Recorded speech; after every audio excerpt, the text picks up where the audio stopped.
ወደ ስልጣን በወጡ ማግስት ያን ጊዜ እንኳን የጻፍኩት ነገር አለ ነው። ያን ጊዜ እንኳን የተመለከትኩት አለ። ኢትዮጵያ ሄጄ አይቻለሁ። ሰው ያን ጊዜ እሳቸውን እየተከተለ አይደለም የነበረው። ለምን? አያውቃቸውም። ማን እንደሆኑ የማይታወቁ ድንገት ነው ወደ ስልጣን የወጡት፣ ወደ ህዝብ አደባባይ የወጡት ድንገት ነው። ስለዚህ ያ ሁሉ ዘፈን፣ ያ ሁሉ ግጥም ስለሳቸው የተገጠመው፣ ስለሳቸው የተዘፈነው ዘፈን፣ ያ ሁሉ ግልብጥ ብሎ ወደ አብዮት አደባባይ ወይም መስቀል አደባባይ ወጥቶ የሰው ባህር ያየኸው ሁሉ እሳቸውን አውቆ ወይም ፖሊሲያቸውን አውቆ ተገንዝበው አልነበረም። ለዛ አይደለም የወጣው ሰው። ያለፈው ስልጣን እጅግ ጨቋኝ ስለነበረ፣ የኢህአዴግ ስልጣን አፋኝ ስለነበረ ከጭንቅላታችን ላይ ወረደ የሚል የመውረዱን ደስታ እንጂ የሚመጣውን ነገር አውቆ አይደለም ሰው የተቀበለው። ገና ከመጀመሪያው ተስፋውን ነው በሳቸው ያየው። እኚህ ሰውዬ በድንገት ወደ ስልጣን ላይ መውጣትና ለሰው ሁሉ ጆሮ የሚጥም ቋንቋ መናገራቸው፣ ስለ ፍቅር፣ ስለ ሰላም ከእንግዲህ ማነው የሚጠይቃችሁ የለም። መጀመሪያ ላይ የነበረው ኦፕኒንግ ስለሳቸው ጉዳይ አይደለም። እሳቸውንም አናውቅም ነበር፣ ፖሊሲያቸው ምን እንደሆነ ማንም የኢትዮጵያ ሕዝብ አያውቅም ነበር። ነገር ግን ሆ ብሎ የተከተላቸው ተሸክመን የነበረው ከጫንቃችን ላይ ወረደ የሚለውን ነገር እያከበረ ነው እንጂ የነበረው ሊመጣ ያለውን አውቆ አይደለም። ስለዚህ ያንን ተስፋውን የገዛ ራሱን ተስፋ፣ የህዝቡ ተስፋ አዲስ ነገር ተጀምሯል፣ አዲስ ዘመን በኢትዮጵያ ተጀምሯል፣ ከእንግዲህ በሰላም ወጥተን እንገባለን፣ ከእንግዲህ ለልጆቻችን እናልምና ያለምነውን ወደ ግብ እንዳደርሳለን፣ ከእንግዲህ መሞት፣ መታሰር፣ መገፋት፣ መሰደድ ያበቃል የሚለውን ተስፋ በሳቸው ላይ አደረገ እንጂ ስለሳቸው ምንም ነገር አውቀው አይደለም። ስለዚህ ገና ከመጀመሪያው በጭፍን ነው ሰው የተከታተላቸው፣ በጭፍን ነው የተከተላቸው። በነገራችን ላይ ስለ ሙሴና ስለ ኢየሱስ ብቻ አይደለም፣ ስለ ነብዩ መሐመድንም ራሳቸውን ከነብዩ መሐመድ ጋር ያደርጋሉ እንጂ አንድ ሰው እኔ ኢየሱስ ነኝ ሲልህ እኔ ኢየሱስ ነኝ ከዛ ጋር ራስን ስታመሳስል፣ ነውጡ መጣ፣ የኢትዮጵያ ጠቅላይ ሚኒስትሩ የታሉ ይላሉ፣ ጠቅላይ ሚኒስትሩማ ጀልባው ላይ ከናንተ ጋር ነው ያለው ብሎ ሲያመዛዝኑ፣ የሃይማኖት ሰው ከሆንክ ይሄ ድፍረት መለኮት ነው ማለት ነበረብህ አይደለም? ይሄ አንደሱማ አይደረግም። የእግዚአብሔር ልጅ የሚሆነው ኢየሱስ አንድ ብቻ ነው፣ ከሱ ሌላ ምንም የለም፣ አንዲት መንገድ ብቻ ነው የምትል ከሆነ የምታስብ ከሆነ እንዲህ አይነቱ ነገር ሳክሪሌጅ ነው መሆን የነበረበት። በጽሁፉ ላይ በእንግሊዝኛ እንደዛ ነው የሚለው እና መናፍቅነት ነው መሆን የነበረበት። ግን ሰው እንዲከተለው ተስፋውን ነበር እንጂ የእሳቸውን ማንነት አውቀው አልነበረም። ስለዚህ እስካሁን ድረስ አለ ለማለት አይቻልም። ያው ቅድም እንዳልኩ በመለያየት ደረጃ ላይ ነው ያለነው። ይሄ ስራቸው በጽሁፉ ላይ ያለው አንድ ነገር ተናግረው ሌላ ነገር ማድረግ፣ አሁን የኢትዮጵያ ሕዝብ ያውቀዋል ምን አይነት ሰው እንደሆነ። መልካም። እሺ፣ አሁን እንግዲህ ወደ አሳሳቢው፣ ይሄኛው በጣም አሳሳቢ ነው፣ ግን የበለጠ ደግሞ ተጨባጭ የሆነ መሬት ላይ የሚካሄደውን ጨዋታ በተመለከተ እናንሳና ሰሞኑን የኤምሬቶች ማፈግፈግ በተለያየ መንገድ እየተገለጸ እንመለከታለን። አንተ እንደ ታሪክና እንደ ሊበራል ስተዲዝ አጥኝነትህ ብዙ ነገሮችን በቅርበት እንደምትከታተል ስለማውቅ ዩኤኢ ሰሞኑን የገጠማትን ከኢትዮጵያ ተጨባጭ ሁኔታ ጋር እያስተሳሰሩ ማየት በጣም አስፈልጓል። እሱን ካረግን በኋላ ወደ ለሀያላኑ እንመጣለን። ግን አሁን ሰሞነኛው የኤምሬቶች ማፈግፈግ ለአብይ በእርግጥ ምን ማለት ነው የሚለውን በደንብ ማውራት ያስፈልገናል። የመን፣ ሶማሊያ፣ ጅቡቲ፣ ሱዳን እና ኤርትራ የተካተቱበትን ጨዋታ ሁሉ ታሳቢ አድርገህ አውራኝና የአብይን አቋቋም፣ የአብይን ፖስቸር በእርግጥ በምን ያክል ያናጋዋል? የተለያየ አስተያየት ሲሰጥ ስለመመለከት ነው። ያው ብቸኛ አጋሯ በሆነ ቁጥር ለዩኤኢ አስፈላጊ የሆነ ነው የሚሄደው። ሶ ኢንፋክት የአብይ ከረንሲ ከዩኤኢ አንጻር ካየነው ጨምሯል የሚሉ አሉ። አይ አጠቃላይ ትሬንዱ ከታየ ያንን አይደለም የሚያሳየው የሚሉም አሉና ማለት ዩኤኢ በሌሎች ቦታዎች ከተመታች ኢትዮጵያ ውስጥ የምትቆይበት ሌላ ምክንያት የላትም የሚሉም ስላሉ በአንተ በኩል ያለውን እይታ እንድንጋራ ነው። ሰው በኢትዮጵያስ ላይ በእርግጥ ምን ይዞ ይመጣል ወይም መጥቷል ነው ማለት የምንችለው የሚለው። እሺ ይሄ ነገር ወደ ኋላ እንመጣበታለን ብለሃል። ይሄ ሚድል ፓወርስ የሚሏቸው ነገሮች በዓለም ላይ ተከስተዋል። ይሄ ሚድል ፓወርስ የሚሉት ነገር በመጀመሪያም መጠቀስ የተጀመረው በዚህ በኤሚሬቶች በሳውዲ አረቢያ ብዙ ገንዘብ ያላቸው በብዙ ገንዘብ እውቀትንም የወታደር ኃይልም የዲፕሎማሲ ጫናም ለማሳደር የሚችሉ ኃይሎች ናቸው። ሚድል ፓወርስ ወይም መካከለኛ ሀያላን የሚባሉት ገና ከመጀመሪያውም ቃሉ መጠቀም የተጀመረው በእነዚህ ፔትሮዳለር ተጠቃሚ ሀገሮች ነው። ይሄ እንግዲህ ረጅም ጥያቄ ነው የጠየቀኝ። ምናልባት ቆረጥ እያደረግን እንመልሰዋለን። ዩኤኢ ለምንድን ነው ያንን ሁሉ ይሄ ፔትሮዳለር ማለት እንግዲህ በ73 በፈረንጅ አቆጣጠር ዮም ኪፑር በኋላ ያው 4 እጥፍ ጨመረ የነዳጅ ዋጋ።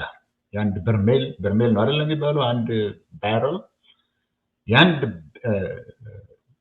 በርሜል ዋጋ በአራት እጥፍ በአንድ አመት ጨመረ። 73 ከነበረው በ74 ዓመት 4 እጥፍ ጨመረ። 4 እጥፍ በሚጨምርበት ጊዜ እያንዳንዱ የፔትሮዳለር ገንዘቡን ምን እንደሚያደርጉት አያውቁም ነበር። ስለዚህ ባንክ ውስጥ አስቀመጡት። በተለያየ የምዕራባውያን ባንክ ውስጥ አስቀመጡ ገንዘባቸውን። ምክንያቱም ወደ ካዝናቸው የሚጎርፈው ገንዘብ እንግዲህ ከ74 ጀምሮ ነው 4 እጥፍ ጨምሮ በየአመቱ ነው የሚገባው። ወደ ካዝናቸው የሚመጣውና የሚገባው ገንዘብ እነሱ ሊጠቀሙበት ከሚችሉት አቅም በላይ ስለሆነ ገንዘቡን ማስቀመጥ ጀመሩ። ከማስተዳደር አቅማቸው በላይ ነው፣ ሃንድል ከሚያደርጉት በላይ ነው። አዎ እንደዛ ነው። አሁን ኩዌት አንዷ ሀገር ነው የነበረችው።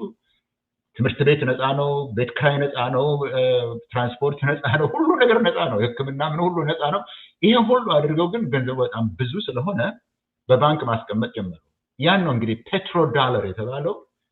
በምዕራባውያን ባንክ ውስጥ የተቀመጠ ማንም ምንም ሊያደርገው የማይችል ገንዘብ አይነት ሆነ። ያ በእጃቸው የበዛው ገንዘብ ምን ሊያደርጉት ይችላሉ የሚለው ነገር ለውጥ ላይ የመጣው በዩኤኢ እና ሚድል ፓወርስ በሚባሉበት አካባቢ በ2011 በ2012 በ2010 አካባቢ ይሄ የአረብ ስፕሪንግ የሚባል መንቀሳቀስ ጀመረ በየቦታው። ዩኤኢ ትንሽ ሀገር ናት። ዩኤኢ በጣም ትንሽ ሀገር ናት። የዩኤኢ ኔቲቭ የሚባሉ ዜጋዎች ከ300,000 እስከ 400,000 ነው የሚሆኑት፣ ከዛ አይበልጡም። ሌሎቹ ከሌላ ሀገር የመጡ ናቸው። ከግብፅ፣ ከየመን፣ ከፓለስታይን መጥተው ዜጋ የሆኑ ቢጨምሩበት የኤሚሬቶች ዜጋ ነው የምትለው ከ1 ሚሊዮን አይበልጡም። ሌላው እንግዳ ነው የሚኖረው እዛ ሀገር ውስጥ። ይሄ የአረብ ስፕሪንግ የሚባለው ግን ሼኮችና ኤሚሮችና ነገስታት በኃይል ይዘው የሚኖሩበት የአረብ አገር ውስጥ በጣም ስለበዙ ፈሩ እነዚህ የኤሚሬቶች። በዛኑ ጊዜ በዚሁ አካባቢ ላይ ይሄ አሁን ፕሬዚደንት የሆነው የኤሚሬቶች ፕሬዚደንት የሆነው መሐመድ ቢን ዛይድ እና ወንድሞቹ ባኒ ፋቲማ የሚባሉት የፋቲማ ልጆች፣ በነገራችን ላይ የኛም ሀገር ብልጽግና ፕሬዚደንትም የአንቺ ልጅ ነኝ ያሏት ማለት ነው። የነዛ ልጆች የተለያየ ስራ ተከፋፍለው ይሄንን እስላም የአረብ ስትሪት የሚሏቸውን ሰው ወጣቶችና ስራ ያጡ ወይም ተቃዋሚዎች ተነስተው መለወጥ የሚችሉ መሆኑ በግብፅ በታህሪር ሬቮሉሽን ስለታየ እሱን ለማቆም ነው የተነሳችው ገንዘቧን ተጠቅማ። መጀመሪያ አነሳሷ እንደዚህ ነው የነበረው። የኤሚሬቶች አነሳሷ ይሄንን የእስላም ፈንዳሜንታሊስት የሚባሉትን ለማቆም፣ አረብ ስትሪትን ለማቆም። ይሄንን ደግሞ በዱባይ ወይም በአቡዳቢ ወይም በሌሎች ትንንሽ ከተሞች ላይ ሳይሆን ያለበት ቦታ ላይ ማቆም አለብኝ ብላ ነው የተነሳችው። አንድ የተሳካ አብዮት የተካሄደው በግብጽ ነው አይደል የነበረው። ግብጽ ላይ ያለውን በገንዘብ ኃይል አሁን ያለውን ፕሬዚደንት ረድታ ለወጠች። ይሄንን ከለወጥኩኝ አለች እንግዲህ ይሄንን መለወጥ ከቻልኩኝ የትም ቦታ መለወጥ እችላለሁ። የትም ቦታ ይሄንን የአረብ ስትሪት ከስትሪት ተነስቶ መንግስት የሚገለብጠውን መለወጥ እችላለሁ የሚል ልብ ተሰማት። ስለዚህ ገንዘቧን ተጠቅማ በሶሪያ ውስጥ ገባች፣ በሊቢያ ውስጥ ገባች፣ በሱዳን ውስጥ ገባች፣ በየመን ውስጥ ገባች፣ በሶማሊያ ገባች፣ በጅቡቲ ገባች፣ በሶማሌላንድ ገባች፣ ኬንያ እንኳን ብዙ ሰዎች ገዛች። ለምን? በገንዘብ ኃይል፣ በዲፕሎማሲ ኃይል ረጅም የሆነ የኔትወርክ በመስራት በገንዘብ ኃይል ብዙ ኔትወርክ፣ የሎጂስቲክስ ኔትወርክ፣ የመሳሪያ አቀባባይ ኮንትሮባንድ ኔትወርክ፣ የፋይናንስ ኔትወርክ፣ ማአት አይነት ኔትወርክን ዘረጋችና በየአገሩ ያሉትን ተቃዋሚዎች በተለይ ተቀንጣዮች የሚባሉትን አደራጀች። በእነዚህ አሁን በጠቀስኳቸው ሀገሮች በሙሉ ይሄንን አድርጋ ነው እንግዲህ በኢትዮጵያ ውስጥም ለውጥ በሚመጣበት ጊዜ ራሱን የኢትዮጵያን መንግስት ቁንጮ ገና ከመጀመሪያ ገና ከጠዋቱ ገና ከመጀመሪያ 3 ቢሊዮን ብር ሰጣለሁ ብላ ገባች። እዛ መንግስት ያዘች ማለት ነው። ስለዚህ ምን ይሆናል አሁን ያልከው ምንድነው? አሁን እየሆነ ያለው እየሆነ ያለው ሳውዲ አረቢያ፣ ግብጽ፣ ተርኪ እነዚህ ተነሱ። እነዚህ በአንደኛ ኤሚሬቶች ከእስራኤል ጋር የምታደርገው በጣም የጠበቀ ግንኙነት፣ እስራኤልም ይሄንን የአረብ ስትሪት ስለማትወድ የአረብን መነቃቃት ስለማትወድ ከነሱ ጋር የቀረበችበት ነገር እያሰራቸው መጣ። ሁለተኛ ከአቅሟ በላይ የተንጠራራች በየቦታው የሳውዲ አረቢያን ጥቅም የሚጻረሩ ነገሮችን መስራት ጀመረች። ስለዚህ ሳውዲ ተነሳባት። ሳውዲ ለራሳቸው ሰግተው ተነሱባት። በግል ደረጃ ደግሞ እቺ ነገር ጠቃሚ ነገር ናት። በግል ደረጃ ደግሞ መሐመድ ቢን ሰልማን የሳውዲው አልጋ ወራሽ ገና በስልጣን ላይ በወጣበት ጊዜ አማካሪው ነበረ መሐመድ ቢን ዛይድ። አማካሪው ሆኖ እኔ ነኝ ያሳደግኩት፣ ስለዚህ እንደፈለኩ አደርገዋለሁ፣ እንደፈለኩ መራዋለሁ የሚል ስሜት ተሰምቶት ነበር መሐመድ ቢን ዛይድ የኤሚሬቶቹ። ይሄኛው ግን ራሱን ካደላደለ በኋላ ሎክ ሳውዲ ትልቅ ሀገር ነው። በገንዘብ ኃይል፣ በመሳሪያ ኃይል፣ በወታደር ኃይል፣ በዲፕሎማሲ ኃይል፣ በተደራጀ መንግስት ኃይል የእስላም ሀገር መሪ በመሆን ሁለቱ ሽራይንስ የእስላም ሽራይን እነሱ ጋር ነው ያሉት። በአረብ መሪዎች በመሆን ሳውዲ ትልቅ ሀገር ነው። እንዴት ሆን እቺ ትንሽ ሀገር እኔን እንደዚህ ታደርጋለች የሚል የግልም ሽኩቻ ውስጥ ገቡ ሁለቱ። ስለዚህ ቁርጡን አሳየዋለሁ ብሎ ተነሳ መሐመድ ቢን ሰልማን። አካባቢ ላይ ደግሞ በጣም የተንሰራፋ ኔትወርክ መስርታ ለአረብም ለእስላሞችም ጥቅም የሚጻረር ነገሮች መስራት ማስወገድ አለብኝ ብሎ ተነሳ። መጀመሪያ ከየመን አሁን ብዙ ነገር አልተናገርኩም እዛ ላይ ከየመን አስወጣቸው፣ ቀጥሎ ከሶማሊያ አስወጣቸው፣ ቀጥሎ በሱዳን ላይ መቷቸው። አሁን እንግዲህ ጥያቄው ኢትዮጵያ ላይ ምን ይሆናል ነው። ስለዚህ እዚህ ላይ ልቁረጥ፣ ኢትዮጵያ ላይ ምን ይሆናል የሚለውን ነገር በሌላ ይሄ ዳራ ነው። አሁን በጣም ሰው እንዲያየው የሚያስፈልገው ጂኦፖለቲክሱ እንዴት እንደሚሰራ ምን እየሆነ እንዳለ ጨዋታው እንዴት እየሄደ እንዳለ በትክክል መረዳት ስለሚያስፈልግ ነው እንዲነሳም የፈለኩበት ምክንያት። እና እንዳልከው አብይ ወደ ስልጣን እንደመጣ በቃ እንዳለ ስቴት ስትራክቸሩን የገዛችሁ ማለት ይቻላል። ከዚህ በፊት በተለያየ ጊዜ ወታደራዊ መኮንኖች የመከላከያ ጠቅላላ የመረጃ አደረጃጀት በሙሉ ለዩኤኢ እንዲሰጥና በሩ ክፍት እንዲደረግ ጠይቆ የውስጥ ተቃውሞ እንደነበረበትና በአንዳንዶቹ ላይ እርምጃ ስለመውሰዱ ሁሉ ይነገር ነበር። አሁን ምንድነው እንድናነሳ የፈለኩት አብይ ምን ያክል ነው ከዩኤኢ ጋር ራሱን የሰፋው አገሪቱን ያጣበቀው፣ በዚህ ምክንያት ቀደም ሲል ያወራናቸው ለውጦች በምን ደረጃ እንዴት አፌክት ያደርጉታል አይደል? እንዴት ምን አይነት ተጽዕኖ ያመጣል በአገሪቱ ላይ የሚለው ነው። እንግዲህ ወደዛ ዋናው ጥያቄያችን እሱ ስለሆነ እሱን መቀጠል ትችላል። ጥሩ። እኔም ያው ለአድማጮች የቆረጥኩት ለዚሁ ነው። ዋናው ጥያቄ እሱ እንደሆነ ያወቁ የቆረጥኩት ጥሩ ነው። ይሄ ግን አሁንም መረዳት አለባቸው የኢትዮጵያ ሕዝቦች በሀገራቸው ላይ እየተደረገ ያለውን ሀገር ተሸጠ፣ ሀገር ተሸጠ ኢትዮጵያ በሚባልበት ጊዜ ይቀልዳሉ። የት ነው የተሸጠው? ይሄው እዚህ አይደለም እንደ ያለው ብለው ቃጠሎ ይናገራል አይደል? የኢትዮጵያ ጠቅላይ ሚኒስትር በስልጣን ላይ እንደወጡ የሚንቀሳቀሱበት አዲስ ሄሊኮፕተር ነበራቸው። ያንን ሄሊኮፕተር ያቀረበለት የሚነዱትም ሄሊኮፕተሩን የሚነዱትም ሰዎች የኤሚሬቶች ሰዎች ናቸው የነበሩት። አንድ ጊዜ እንዲያውም አገሩን በአግባቡ ስለማያውቁ አቶ ለማና አቶ ዶክተር ወርቅነህ ምናምን ያሉበት ወደ ጅማ በሚሄዱበት መንገዱ ጠፍቶባቸው በዛ ሄሊኮፕተር ሲሄዱ መንገዱ ጠፍቶባቸው ወሊሶ አካባቢ ወረዱ። ከዛ በኋላ የሚያደርጉትን አያውቁም ነበረ። የሚነዱት እነሱ ናቸው። የኢትዮጵያን ፕሬዚደንት የሚያመላልሱት በገዛ ራሳቸው ሄሊኮፕተሮች እነሱ ናቸው። ሄሊኮፕተሩን የሚነዱት ሰዎች ኢትዮጵያውያን ስላልነበሩ መንገዱ ጠፍቶባቸው እስከ መውረድ ድረስ የደረሰ ማለት ጣልቃ ገብነት ወይ እጅ ነበራቸው ነው የምትለኝ? ሌሎችንም ሂዱ ብለው ይሰጣቸዋል። ምክንያቱም የገዛ ራሱ ሄሊኮፕተር ነው። በኢትዮጵያ ወታደራዊ ሄሊኮፕተር አይደለም፣ የመንግስት ሄሊኮፕተር አይደለም። የሚነዱት የዩኤኢ ሰዎች ናቸው። እስከዛ ድረስ የቀረበ ነው ልልህ ነው። እስከዛ ድረስ የቀረበ ግንኙነት ነው የነበራቸው። እዛው ላይ ልቆይ መረዳቱ አስፈላጊ ስለሆነ እዛው ላይ በኢትዮጵያ ጠቅላይ ሚኒስትር አካባቢ የሚሆነውን ነገር አሁን ስለ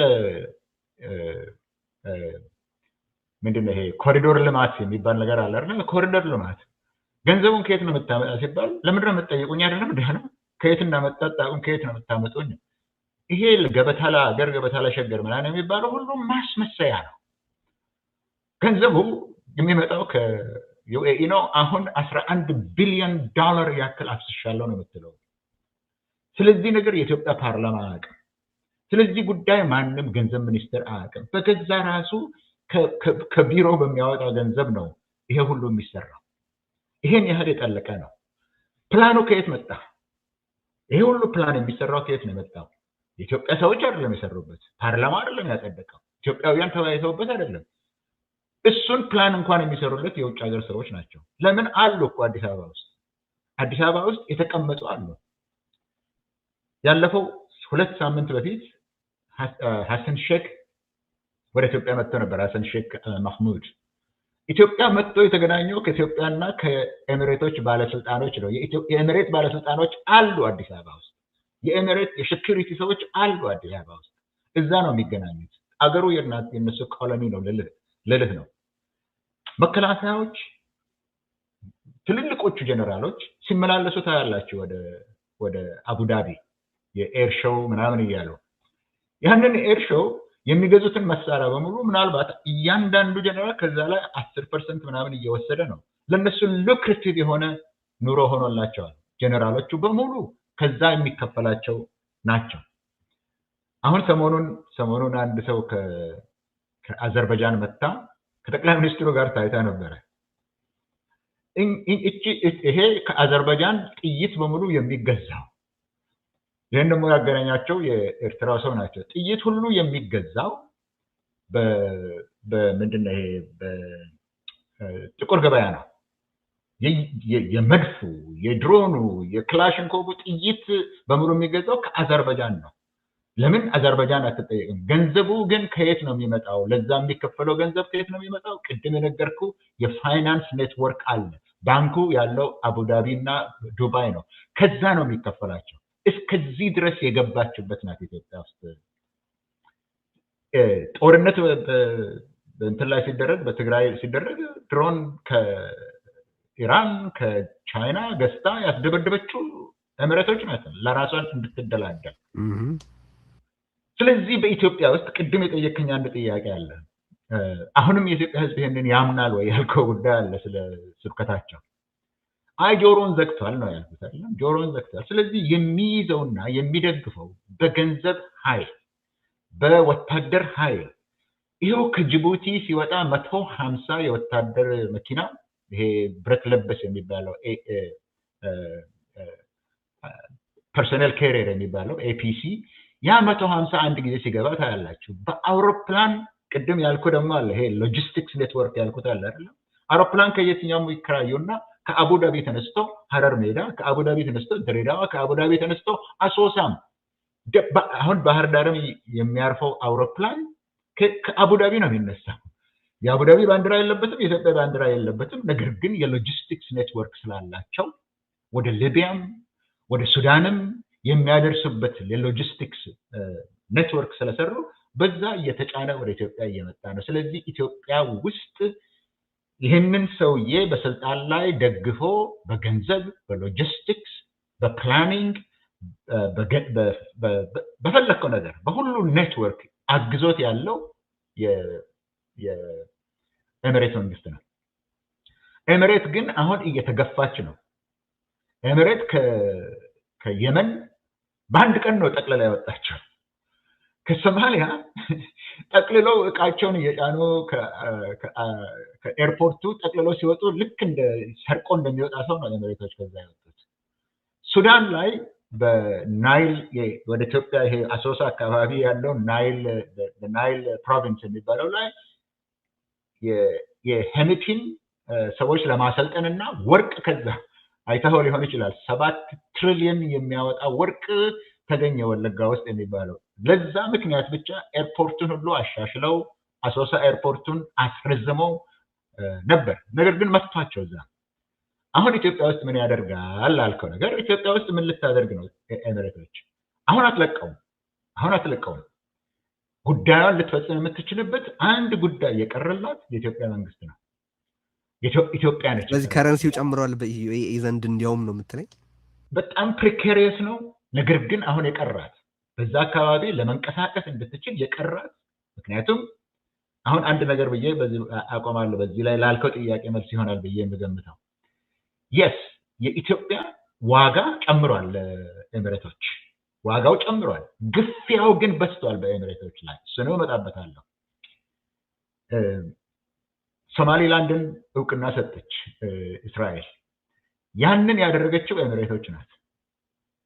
ያ እስራኤል ያደረገችው ብዙ ጊዜም ሳልወስድበት አልተሳካም። አሁን ከእስራኤል በቀጥሎ ብዙ አገሮች እውቅና ለሶማሊላንድ መስጠት ይችላሉ የሚባለው ጉዳይ አንደኛ ከዲፕሎማሲ አንጻር፣ ሁለተኛ አገር ውስጥ በሶማሊላንድ ውስጥ ካለው የልዩነት አንጻር ስራ ላይ አልዋለም። ከእስራኤል ቀጥሎ እውቅና የሰጠ ሀገር አንድም የለም።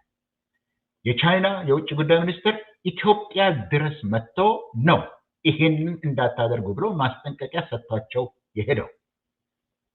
ስለዚህ እሱ አልተሳካም። ይሄ ስላልተሳካ አሁን ዩኤኢ ከማን ጋር ነው ተሰልፋ ያለችው? ከእስራኤል ጋር፣ ከአረቦቹ ጋር፣ ከተርኪ ጀምሮ ከግብፅ እና ኤርትራን ጨምሮ ሱዳንን ጨምሮ ሶማሊያን ጨምሮ ጅቡቲን ጨምሮ አንድ ወገን ላይ ነው ያሉት። ኤሚሬት አሁን ብቻዋን ነው የቀረችው። አንድ ኢትዮጵያ ቀርታታለች፣ 2 እስራኤል ቀርታታለች። ይሄ ነገር ይቆያል ወይ? እስራኤልን የአረብ ሀገር ሆነ የእስላም ሀገር ሆነ እስራኤል የምትሰራው ነገር እስከ መቼ ድረስ ነው ዩኤኢን ሊያስኬዳት የሚችለው? ስለዚህ የምታጠነክረው ከኢትዮጵያ ጋር ነው። ነገር ግን ኢትዮጵያ ላይም ትንሽ ግሪፑ እየቀነሰ መሄዱን ምልክቱን የምታየው የኢትዮጵያ ጠቅላይ ሚኒስትር ጅቡቲ ሄደው ነበረ ባለፈው ሳምንት ነው መሰለኝ። ጅቡቲ የሄዱት ከጅቡቲ ጋር ለመታረቅ ነው። ይሄ እዚህ በርበራ ላይ አሰብ ስንለው የነበረው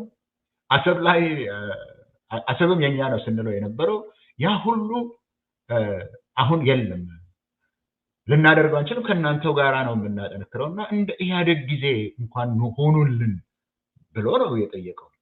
አሁን የኢትዮጵያ ወደብ የሚባለው ነገር በበርበራም በአሰብም የሚባለው ነገር እድሉ ተመናምኗል። ስለዚህ እንታረቅ ብሎ ሲሄድ አማርኛ እንደሚናገሩት ታውቃለህ አይደለም? የጅቡቲ ፕሬዝዳንት በአማርኛ ቋንቋ ነው የተናገሩት። በአማርኛ ቋንቋ እኔ አረቦችን አውቃለሁ፣ ቋንቋቸውንም እናገራለሁ፣ ፈረንጆችንም አውቃለሁ፣ እኔ ፈረንሳይኛ ተናጋሪ ነኝ፣ በዚህ ቢዝነስ ደግሞ 40 ዓመት ቆይቻለሁ። ከኛ ጋራ ደርግም ይመካከር ነበረ፣ ኢህአዴግም ይመካከር ነበረ፣ በአንድ ላይ ነበር የምንንቀሳቀሰው፣ የጋራ ጉዳዮች ነበረን። አንተ ግን ለኛ የሚሆነውን ነገር ሁሉ ማትናገር ሰውዬ፣ አረቦችንም ሰብስበህ እዚህ ያመጣኸው ከኛ ጋር ሳትማከር፣ ከፈረንጆችም ጋር ተመካክረህ እዚህ ያመጣኸው አንተ አይደለህም ወይ? እንዴት ሆኖ ነው እና እኛ እንደ ካድነህ አድርገህ የምትናገረው ነው ያለው። ይሄ እንግዲህ ምልክት የሚሰጥህ የኤሚሬቶች ግሩፕ በኢትዮጵያ ላይ እየላላ መጥቷል። ከላላ ደግሞ ኤሚሬቶች አንድ ጠባይ አላቸው። በሶሪያ ላይ ባንዴ መነቀል ግራጁዋል ሳይሆን ባንዴ ጥርግርግ ብሎ የመሄድ ነገር አለ። ኤግዛክትሊ አሁን በሶሪያም በየመንም በሶማሊያም የታየው ካልሆነ ዛሬውን ነው ጠቅልለው ይሄዱልሃል። ይሄ በትክክል መታሰብ ያለበት ነው። እንዲህ ብዬ ላቆመው ለቆ ለመሄድም ኢትዮጵያን ለቆ ለመሄድም የመጨረሻው ምሽግ ለቆ መሄድ ነው የሚሆነው ለዩኤኢ አሁን። ስለዚህ ነገ ተነገ ወዲያ ለቃ ትሄዳለች ማለት አይደለም። በየቦታው ግን እየተገፋች ያለችው በእስላም ሀገሮች እስራኤል ሶማሊላንድን እውቅና በሰጠች ማግስት የቱርኪ ፕሬዚደንት ኮንፈረንስ ኦፍ ኢስላሚክ ስቴትስ የሚባሉትን አንካራ ላይ ጠርተው እንዲያወግዙ ነው ያደረጉት። ይሄ ደግሞ ምክንያት አላቸው። አሁን እንዳላረዝምስ ምክንያት አላቸው እሳቸው። ነገር ግን ጠንካራ የእስላምና የአረብ አገር ነው የምትላቸው ሁሉ በአንድ ወገን፣ በሌላው ወገን ደግሞ ኢትዮጵያ ተያይዛ ያለችው ከአንድ ሚጢጢ ከአንገሯ በላይ ላይ የምትንጠራራ አገር ላይ ተደግፋ ነው እዚህ የደረሰችው። በኢትዮጵያ ውስጥ ለደረሰው ጥፋት በሙሉ ተጠያቂዋ ከኋላ ያለችው ኤሚሬት ናት። ምን ያህል እንደምትቆይ አላውቅም። የኤሚሬትን ቢሄቪየር ግን እናውቃለን። መታሰብ ያለበት ጉዳይ ነው ልልህ ነው። የዩኤኢ የፓወር አንደርስታንዲንግ ቅድም የጠቀስከው በጣም ኢምፖርታንት ነጥብ አይ ቲንክ እዚህ ላይ መነሳት ያለበት በአጠቃላይ ቀጠና ውስጥ የምናየው ሬክለስነስ አለ። ሳውዲም ላይ ትመለከተዋለህ፣ ኳታር ላይ፣ ዩኤኢም ላይ፣ ኢንፋክት ቱርክም ራሱ የተለየ ስር ያለውም አገር ሆኖ እዛ እንደ በአረብ ሀገርነትም ባይጠቀስ ግን የአይነት ሬክለስነስ ይስተዋልበታል። ፓወርን የማስተዳደር ችግር እመለከታለሁ። ነው በአሰርሽኑን ተስማማበት ከሆነ ሀሳብ ትሰጥበታለህ። ግን ኢትዮጵያ ላይ ታዲያ አሁን ስለ ፖሲቢሊቲው ስናወራ ለቃ የመሄድ ወይስ የመቆየት የሚለውን ስናነሳ ሁለት ነገር ላይ ባጭሩ ሪፍሌክት እንድታደርግ ነው። አንድ ያለ ዩኤኢ ድጋፍ ሊቆም ይችላል ይሄ አገዛዝ ለቃ ከሄደች። ሁለተኛ የመልቀቅና የመቆየትን ፖሲቢሊቲ ስናመዛዘን ኢትዮጵያ ለምጣኔ ሀብታዊ አንዳንድ ጥቅሞችና ለመንደርደሪያነት ካልጠቀመች በስተቀር ሶማሊያ እጇ ላይ ከሌለች፣ ኤርትራ ወይ ጅቡቲ ኦር ሌሎቹ ወደ ባህር መውጫ ያላቸው ሀገራት እጇ ከሌሉ ኢትዮጵያ ምን ያክል ታስፈልጋታለች ብሎ ማሰብ ይቻላል ነው። ሁለቱን እሱ በመጀመሪያው እንጀምር። ምን ያክል መሰንበት ይችላል ያለ ዩኤኢ ድጋፍ? እስካሁን ድረስ ፕሮፕ አፕ ያደረገችው አገር እንደመሆኗ ከዛ ያለ እነዚህ የባህር መውጫ ሀገራትስ ኢትዮጵያን ፈልጋ ልትቆይ የምትችልበት ፖሲቢሊቲ አለው? ሁለቱ ላይ በመሀል ተቋርጦ ነበረ። ተቋርጦ ነበር። በመሀል ተቋርጦብኝ ነበረ። እሺ ጥያቄው ልትገመው። ሁለት ናቸው ጥያቄዎቼ። አንዱ ያለ ዩኤኢ ድጋፍ ምን ያክል መሰንበት ይችላል የአብይ አገዛዝ? እንዳልከው ቅድም ንቅልቅል ብላ ከሄደች ምን ያክል መቆየት ይችላል ነው አንዱ። ሁለተኛ ደግሞ የቅድም ያልከው ምሽግ፣ የመጨረሻ ምሽግ ላይ አንድ ሰው አንድ ኃይል ለቆ ለመሄድም የሞት ለመዋጋትም የሚያስችል ፖሲቢሊቲ ያለበት ነው እንግዲህ እያልን ያለ ነው። ዩኤኢ ኢትዮጵያን ያለ ሶማሊያ፣ ያለ ኤርትራ፣ ያለ ጅቡቲ ያልና የመሳሰሉ የባህር መውጫ ያላቸው ሀገራት አስፈላጊ ሆና የሞት ሽረት ትግል ልታደርግ የምትችልባት አገር ልትሆን ትችላለች ወይ ነው ሁለቱ ጥያቄ። ያለ ዩኤኢ አስቸጋሪ ነው የሚሆነው። ማንም መንግስት፣ ማንም ኃይል በተለይ ህዝብ አስተዳደር ውስጥ በጉልበት ብቻ ልታስተዳድር አትችልም። ይሄንን ከሴዘሮ ጀምሮ ከነ ማኪያቬሊ ጀምሮ ለ2000 ዓመት የምናውቀው ነገር ነው። በጉልበት ብቻ አንድ ህዝብ ማስተዳደር አትችልም። የተወሰነ ቅቡልነት ያስፈልጋል። ኢትዮጵያ ውስጥ ያለው የኢትዮጵያ መንግስት ቅቡልነት የሚባለው ነገር አንዳችም አልቀረለትም፣ ተማጦ አልቋል። የብልጽግና ፓርቲ ሰዎች እንኳን ለኑሯቸው ካልሆነ በስተቀር አምነውበት የሚሰሩት የለም። ጨርሶታል። እሱ አንድም ቅቡልነት የለም። አሁን ህግ ጠብቅህ ይባል ነበር በኢትዮጵያ ውስጥ። ህግ ጠብቅህ ማለት አንተ ራስህ ፈቅደህ በገዛ ራስህ ከንሰንት ለህግ የበላይነት ታማኝነትን ስትገልጽ ነው ህግ የሚጠብቅህ እንጂ ህግ አስከባሪው አለሁና የፈለኩትን ኃይል ተጠቅሜ አስተዳድራለሁ የሚለው አይሰራም። ይሄ የታወቀ ነው በፖለቲካል ቲዮሪ በጉልበት ብቻ። የኢትዮጵያ ጠቅላይ ሚኒስትር የሚያምኑት አንድ ነገር አላቸው። አሁን ስላልከው ስለ ፓወር ስለ ስልጣን አጠቃቀም የሚያምኑት ነገር አላቸው። አንደኛ የሰው ልጅ በሙሉ ከጥቅም አያልፍም ነው። ጥቅም ከሰጠኸው ታማኝ ሆኖ ያገለግልሃል ይላሉ። ከዛ ያለፈውን ደግሞ በኃይል ደቆሰ ትገዛለህ ነው። አሁን ኢትዮጵያ ውስጥ ስናየው የነበረው ይሄን ነው።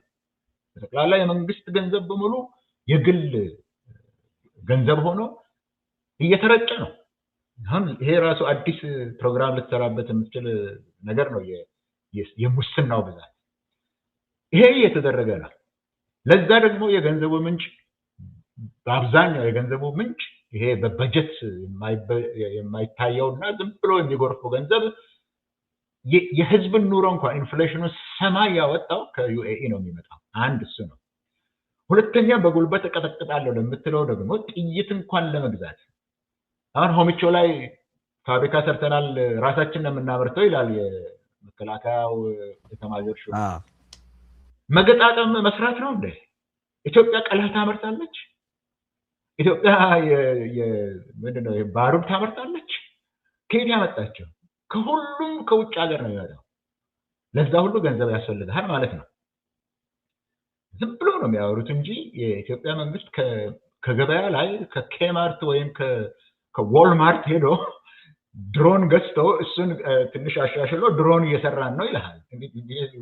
የኢትዮጵያ መንግስት እኮ የኢትዮጵያን ህዝብ እንዴት ልጅ እንዳደረገው ይገርምሃል። ስለዚህ ይቆያል ወይ ያለ ዩኤኢ ካልክ የገንዘቡም የሱ የብልጽግናው ጠቅላይ ሚኒስትር የብልጽግናው ፕሬዚደንት የስልጣን መሰረት ነው ብሎ እሱ የሚያስበው ገንዘብና ኃይል ከሆነ የዚህ ሁሉ መሰረት የሆነችው ኤሚሬቶች እሷ ካፈገፈገች በምንድን ነው የሚቆየው? ምን ላይ ነው የሚወድቀው? የትኛው ሌጂቲመሲ ላይ ነው የሚወድቀው? ስለዚህ ከፍተኛ አጠያያቂ ጉዳይ ነው እሱ። ያለ ኤሚሬት መቆየት የመቻለው ነገር ለኢትዮጵያ መንግስት አጠያያቂ ነው።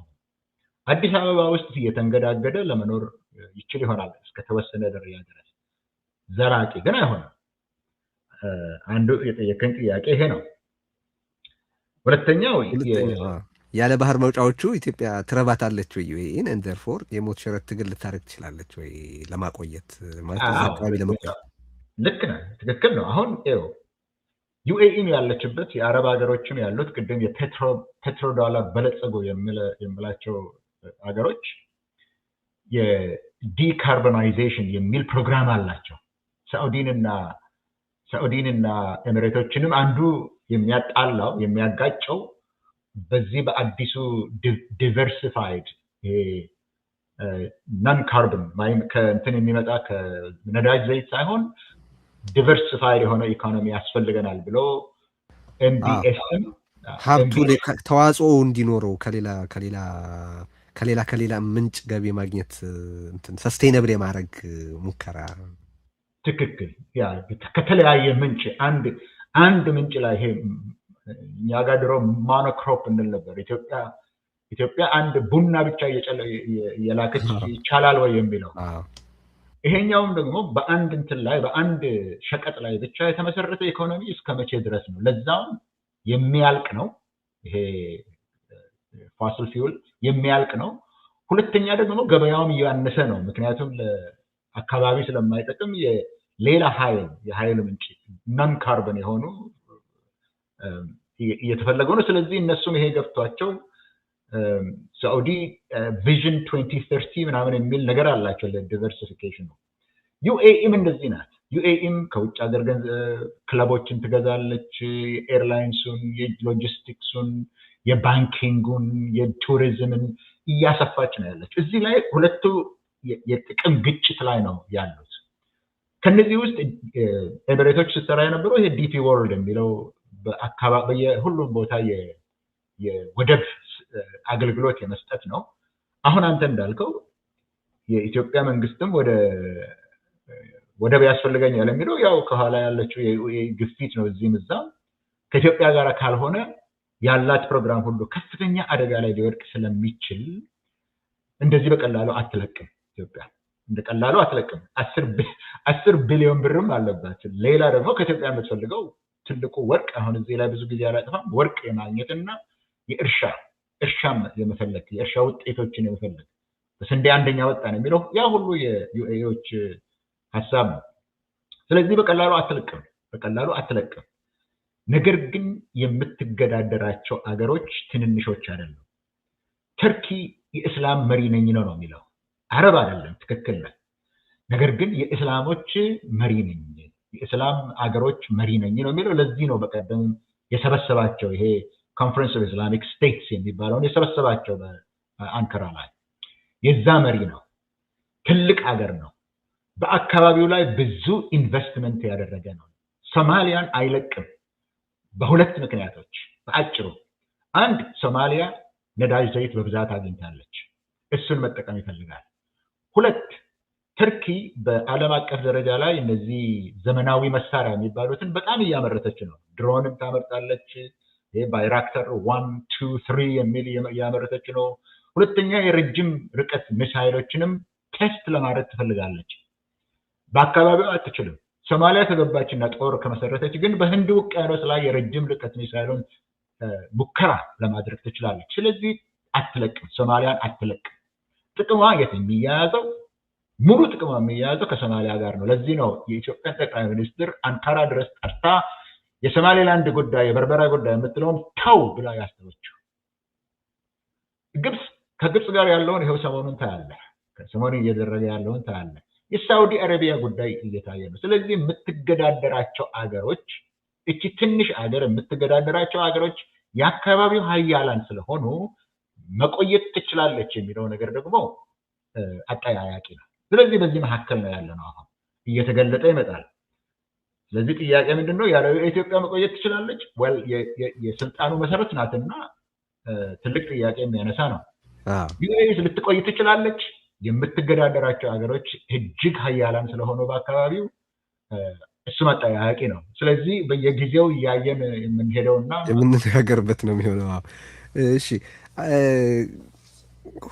አንድ ሁለት ነገሮች አንድ ላይ አስተሳስሬ ግን በየተራ ላንሳቸው መለስ ዜናዊን እያሰብኩ ነው እነዚህን ጥያቄዎች የማነሳውና አንደኛው ያው በትላንትና ሁለት ትራምፕ ስለ ህዳሴው ግድብና ኢትዮጵያ የተናገረውን ተከትሎ ስለ ኢትዮጵያ ያላቸው ብዙ እውነት ያልሆኑ ነገሮች እያሉ ይሆናል ብሎ ያላቸው ነገሮች በጣም በጣም አደገኛ ሆነው እያሉ ከኢትዮጵያ ብሔራዊ ጥቅም አንጻር የትራምፕ ባህሪ ደግሞ እየታወቀ የአብይ ያው የብልጽግና መንጋ ምን እያለ ሲጽፍ ነው የዋለው አብይ ጠንካራ መሪ ተባለልን እያለ ሲጨፍር ነው የተመለከትነው አሁን እሱ ሳይሆን ትልቁ ጉዳያችን ለአውደን ያነሳሁት ይሄንን ሪሊ ገብቷቸዋል የመጣው ጣጣ ትራምፕ እንደዛ መናገሩ በኢትዮጵያ ላይ ሊፈጥር የሚችለው ጫና ሊጠራ የሚችለው መዘዝ ገብቶታል የሚል ጥያቄ የሚጠየቅ መንጋ ስላልሆነ ማለት ነው ማሰብ ስራው ስላይደለ ግን ምን ለምንድን ነው ይሄን ነገር ማንሳት የፈለኩት ኢትዮጵያ ከራሷ ጥቅም ጋር እንዲስማማ አድርጋ ያበጃጀችው የናይል ፖለቲካ አብይ ምን አድርጎታል ትላለህ ነው ማለት አሁን የኢትዮጵያ መጠቂያ የኢትዮጵያ መመቻ የሆነው የናይል ፖለቲክስ ከዛ በፊት ኢትዮጵያ ግብጽ ለረጅም ጊዜ የሰራችውን ትርክት አፍርሳ እንኳን የላይኛ ሀገር የላይኛዎቹን ሀገራት ቀርቶ ከግርጌ ሀገራት እንኳን ሱዳንን ከግብጽ ነጥላ ከጎኗ ማሰለፍ የቻለችበት ስኬት ነበረ አሁን የምናየው እንግዲህ የምትመለከተው ነው እሱን እንደው ምን ያክል ነው ዳሜጁ የምትስማማ ከሆነ በዛ ኦፍ ኮርስ ምን ያክል ነው ዳሜጁ ትላለህ ያንን የናይል ፖለቲካ ኢትዮጵያ አሁን መለስን እያሰብኩ ነው ብያለው የህዳሴው ግድብ የተጀመረበትንም ሁኔታ ስሌት ምን ሁሉ እዚህ ውስጥ የሚገባ ሆኖ ማለት ነው በናይል ፖለቲካ ላይ አብይ ምን ያክል ነው ጉዳት ያደረሱ ከኢትዮጵያ ጥቅም አንጻር የሚለው አንድ ነው እንዲሁ ለማስተሳሰር ያክል ላንሳውና ግን ነጣጥዬ ያነሳብሃለሁ አስታውስሃለሁ ሁለተኛ ስለመለስ የ2008 የኢኮኖሚ ቀውስና ኢትዮጵያን በተመለከተ የተናገረው አስተያየት ነው እሱን አስከትላለሁ መጀመሪያ በዚህ እንጀምር ምን ያክል ነው በኢትዮጵያ እና የናይል ፖለቲካ ከኢትዮጵያ ብሔራዊ ጥቅም አንጻር ዲፋይን ተደርጎ የሄደውን ርቀት አብይ የጎዳው የሚለውን እስቲ እንመልከት መልካም መጀመሪያ ትራምፕ ጠንካራ ያለውን እንለፈው ያልከው እኔ ትራምፕ ምስክርነት አይጠቅመኝም። እኔ የኢትዮጵያ ጠቅላይ ሚኒስትር በሆነ ምክንያቱም ትራምፕ የፈለጉትን ነው የሚናገሩት። አሁን ትናንትና እዛ ዳቮስ ላይ የተናገሩት ምንም አንዱም ነገር ወይታ አይደለም፣ ግን ይናገራሉ። ችግር የላቸውም እሳቸው ለጊዜው የሚመቸውን ነገር ይናገራሉ። ሁለተኛ ጠንካራ ማለት እንደ ጆኤል መግደው ዊክ ስቴትስ ኤንድ ስትሮንግ ስቴትስ በሚለው መጽሐፉ ላይ ቅድም ያልኩት ነገር ነው። ሰው ስላለ አይደለም ጠንካራ የምትሆነው። ጠንካራ ብትሆን ሀገርህን ዳር ድንበርህን ታስከብራለህ። ጠንካራ ብትሆን በህዝብ ዘንድ ተቀባይነት ይኖርሃል። ጠንካራ ብትሆን አገርህ ሁሉ ከአንተ ጋር ይሆናል። ስለዚህ ጥንካሬ ከዛ ነው እንጂ የሚመጣው ከውጭ አንድ የራሱንም የማያውቅ ሰው ስላንተ ስለተናገረ ጠንካራ ነው ማለት አይደለም። ብቻ ይሆንላቸው። አረዛውም ላይ ማለት ያላቸው ነገሮች በጣም ዘግናኝ ሆነው እያለ ስለ ኢትዮጵያ ይህንን ግድብ መስራት አልነበረባትም፣ የግብፅ ጥቅም እናስጠብቃለን፣ ግብፅ ከዛ ውጭ ህይወት የላትም፣ የግብፅ ድርሻ መነካት የለበትም ምናምን። በቃ የግብፅን ቶኪንግ ፖይንትስ ከግብፅ በላይ አንስቶ የተናገረበት ንግግር ሆኖ ሳለ ይህ ሁሉ በኢትዮጵያ የመጣው ጣጣ፣ በኢትዮጵያ ጥቅም ላይ የደረሰው ጥቃት ሳያሳስባቸው መሪያችን ጠንካራ ተባለልን የሚሉ ሰዎች ናቸው ማለት ፈልጌ ነው። ትክክል። ነገሩ እኮ አላውቀውም ነው ያለው እኮ። አላውቀውም ግን ጠንካራ ይመስለኛል ነው። አላውቀውም ይመስለኛል እንግሊዝኛ ሳይናገር አይቀርም። አላውቀውም ለምን አስቀሩት እነሱ ካጠበቡ ጨርሶ አላውቀውም የሚለውን ነገር እና እሱን እንዳልከው እንለፈው። ግን ምን ያህል ጉዳት አድርሷል ያልከው ከመለስ ዜናዊ ጋራም ስላያያዝከው ጉዳዩ ኢትዮጵያ በአባይ ላይ ግድብ እንዳትሰራ ሲከለክሏት የኖሩት ሁለት ጉዳዮች ናቸው። አንዱ የገንዘብ፣ ሁለተኛ የላይኛው ተፋሰስ ሀገሮች ግብፅ፣ በተለይ ግብፅ ያላት የዲፕሎማሲ ኃይል ነው የነበረው። አቶ መለስ እንግዲህ በዚህ ጉዳይ ላይ የገንዘቡን ነገር እኛው ራሳችን እናደርጋለን የሚል ህዝብን አስተባብሮ ነው ይሄን የጀመረው። የዲፕሎማሲውን ጉዳይ ግን ከግብፅ ነጠቀ። የዲፕሎማሲን ጉዳይ ከግብፅ ነጠቀና ይሄ የተፋሰሱ ሀገራት የሚባሉት የውሃውን ጉዳይ አንድ ሊትርም እንኳን የምትጨምርበት ሀገር ብትኖር በናይል ተፋሰስ ላይ አንድም ሊትር የምትጨምር ሀገር ብትኖር አንድ ላይ ሆነን ተማክረን ነው እንጂ የምንፈጽመው። ከዚህ በፊት የነበሩት እንግሊዝ ለግብፅ ብላ ያደረገችው፣ እንግሊዝ ከሱዳን ጋር ያደረገችው፣ ኢትዮጵያን አግልላ ያደረገችው አይመለከተንም ብሎ ይህንን ጉዳይ ደግሞ አቶ መለስ እዛው ካይሮ ሄዶ ነው ካይሮ ላይ ነው የተፈረመውና ግብፅ እንድትቀበለው የተደረገው። ግብፅ የነበራትን ተቀባይነት በሀያላን ሀገሮች ዘንድ በመልቲላተራል ኢንስቲትዩሽንስ ዘንድ የነበራትን የዲፕሎማሲ ጥቅም እንዲቀር ያደረገው እንዲጠፋ ያደረገው እዛው ግብፅ ድረስ ሄዶ ነው። በዛ ነበር የሚሰራ የነበረው። ላይኛው የታችኛው የተፋሰሱ አገሮች የሚል ማህበር ተቋቁሞ የውሃ ክፍፍል ይሁን የውሃ የሚደረገው ስምምነቱ የሚደረገው ሁሉም አንድ ላይ ነው በማለት ለውጦት ነበር። ግብፅ ተቀብላ ነበር። የግብፅ ጠቅላይ ሚኒስትር አብሮ ያለው ተቀብለናል ለተመለስ የሚለውን ነው ያለው። ይህንን ያጠፋው አዲሱ ጠቅላይ ሚኒስትር በማያገባው ወይም ከገዛ ራሱ ስልጣን አንድ እርምጃ እንኳን ተራምዶ ማየት የማይችለው ወደ ግብፅ ሄዶ አቶ መለስ ግብፅ ላይ የለወጠውን ዲፕሎማሲ ግብፅ ሄዶ ወላሂ ላላክ ያሉ ደረን ብሎ ጥቅምሽን አነካም ብሎ ለወጠ። ከዛ ሶቺ ላይ ሄደው ጉዳዩ በዚህ አሁን በተደረገው ማህበር ውስጥ የተፋሰሱ ሀገሮች አንድነት ውስጥ ሳይሆን በአሜሪካን ትሬጀሪ እንዲያደርግ አደረገው። ስለዚህ ጉዳቱ ምን ያህል ነው ያልከው ነገር ጉዳቱ የጀመረው ትናንት አይደለም።